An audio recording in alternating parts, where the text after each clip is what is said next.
ఇవాళ ఏం చేస్తున్నావు? హాయ్ అందరికీ, అందరు బాగున్నారా? అందరికీ నమస్కారం. నేను మేఘమాల. ఈరోజు కరివేపాకుతో కారం చేస్తున్నా.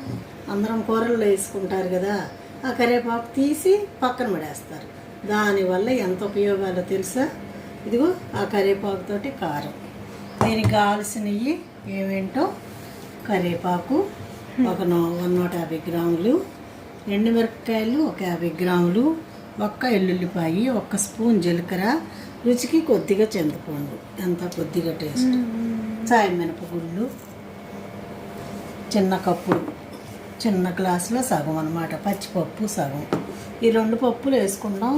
ఈ ధనియాలు, ఈ 3 సమానంగా తీసుకోవాలి. అంతే. ఇవన్నీ వేపిన తర్వాత మీకు చూపిస్తాను.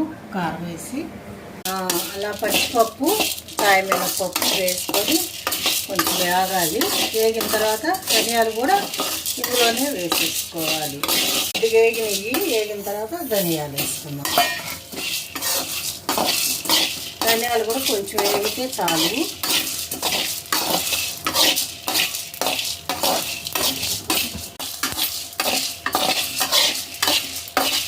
అవన్నీ వేగిపోయినాయి. వేగిన తర్వాత మళ్ళీ పెట్టుకొని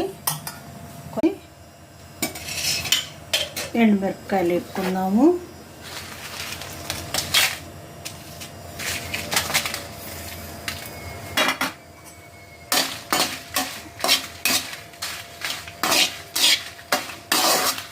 వేగింది కాబట్టి అందులోనే కరివేపాకు వేసుకున్నాం.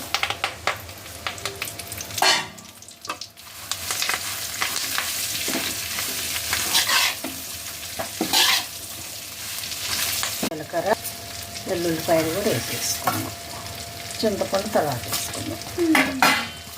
కొంచెం వేగాలి. కరివేపాకు పచ్చిగా ఉంటుంది కదా, కరివేపాకు వేగాలి.